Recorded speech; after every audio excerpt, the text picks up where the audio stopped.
হাতে গুনে মাত্র একটা দিন ছুটি পেয়েছো আর ভাবছো কোথায় যাবে?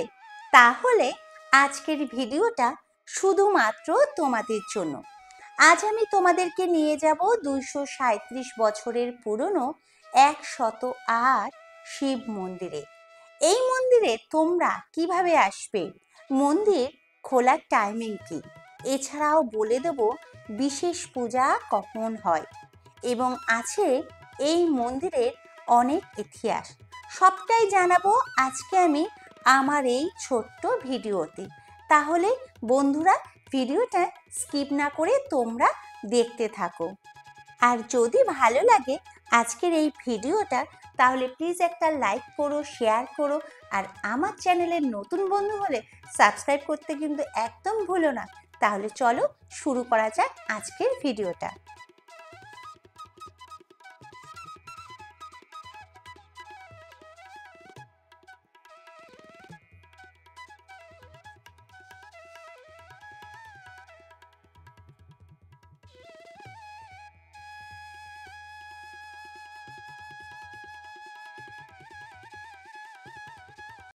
আমি এখন দাঁড়িয়ে আছি একদম মন্দিরের সামনে। এটা হলো মূল মন্দিরের মূল তোরণ। টেরাকোটার সুন্দর ডিজাইন করা। তোরণের একদম উপরে ধ্যানরত দেবাদিদেব মহাদেবের একটি মূর্তি রয়েছে। তোমাদেরকে জানিয়ে রাখি, মন্দিরে প্রবেশের আগে বাঁদিকে রয়েছে শিব মন্দির ট্রাস্ট বোর্ড বা অফিস ঘর। সেখান থেকে 2 টাকা দিয়ে টিকিট কেটে তারপরেই কিন্তু মন্দিরের ভিতর প্রবেশ করতে হবে। মন্দিরের ভিতরে যাওয়ার আগেই দেখো টিকিটটা দেখিয়ে আমাদের মন্দিরের ভিতরে ঢুকতে হবে। চলো এবার আমরা মন্দিরের ভিতরে প্রবেশ করি। মন্দির চত্বরটা বিশাল বড়।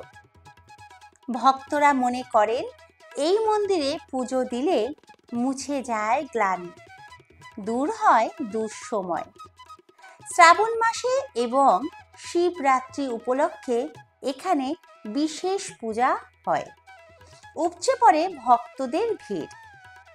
বাংলার শিব ক্ষেত্রের মধ্যে অত্যন্ত জনপ্রিয় বর্ধমানের এই 108 শিব মন্দির। নামে 108 শিব মন্দির, কিন্তু আছে 109টি। জপমালার মতো আছে 108টি মন্দির।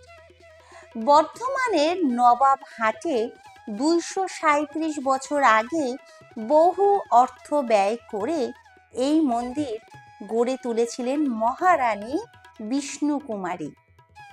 এই মন্দির 1788 খ্রিস্টাব্দে নির্মাণ করা হয়।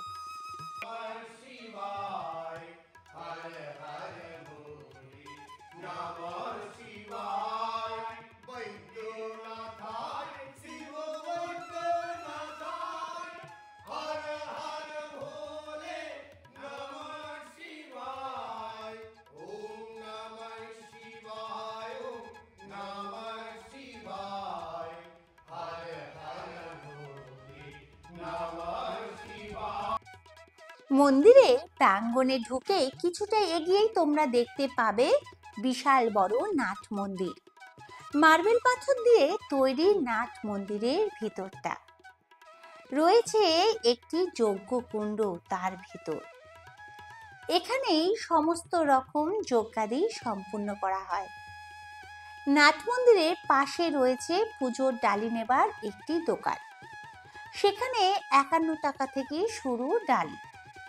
তোমরা পুজোর ডালি তোমাদের ইচ্ছে মতো নিয়ে নিতে পারো এখান থেকে। এবার চলে আসলাম মানত নন্দী পার্কে। এই পার্কের ভিতরে ঢুকেই রয়েছে দেখো বিশাল বড় একটি ঘন্টা, এবং সামনেই রয়েছে নন্দী মহারাজ, এবং তার সামনেই রয়েছে দেবাদিদেব মহাদেবের একটি মূর্তি। ভীষণই সুন্দর লাগছে। 108টি শিবলিঙ্গ দর্শন করে সকলে এই পার্কে আসে। কথিত আছে দেবাদিদেব মহাদেব কাউকে খালি হাতে ফেরায় না। পার্কের পাশেই রয়েছে একটি জলাশয়। তবে 108 শিব মন্দির প্রাঙ্গণে 2টি মোট জলাশয় আছে। এবং জলাশয়ের পাশ থেকে একটু এগিয়ে তোমরা দেখতে পাবে মনস্কামনা বৃক্ষ, যেখানে সকল ভক্তরা লাল সুতোয় ঢিল দিয়ে বেঁধে যাচ্ছে। এছাড়াও আছে মন্দির প্রাঙ্গণে সুন্দর ফুলের বাগান। এবার তোমাদের বলে দিই মন্দির কখন খোলে এবং কখন বন্ধ হয়। মন্দির খোলা থাকে সকাল 6টা থেকে 12টা পর্যন্ত, আবার বিকেল 4টে থেকে রাত্রি 9টা পর্যন্ত।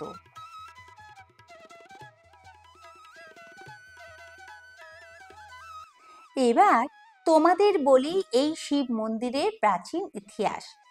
একসময় নবাবহাট প্রবল প্রাকৃতিক দুর্যোগের কবলে পড়ে। দুর্ভিক্ষে একের পর এক মৃত্যু শুরু হয়ে যায়। জনশূন্য হয়ে পড়ে পুরো গ্রাম। রাজা তিলক চাঁদের মৃত্যুর পর তার পত্নী বর্ধমানে রানী হন। রানী বিষ্ণুকুমারী ছিলেন শিবের খুব ভক্ত। সে সময় স্বপ্নাদেশ পান মন্দির নির্মাণের। 1788 সালে মন্দির স্থাপিত হয়।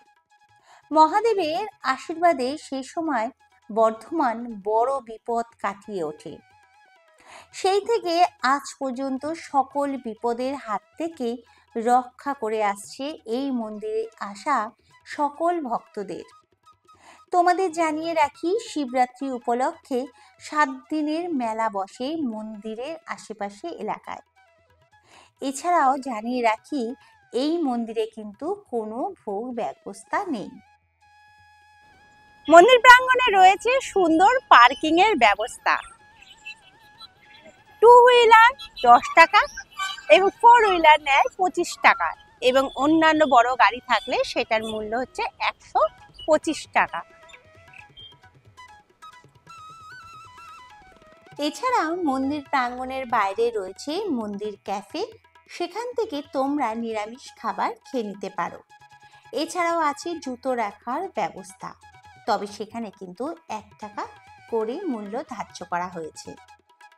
এছাড়াও আছে হাত ও মুখ ধোবার জলের ব্যবস্থা, তবে এখানেই শেষ নয়, টয়লেটেরও কিন্তু সুব্যবস্থা রয়েছে।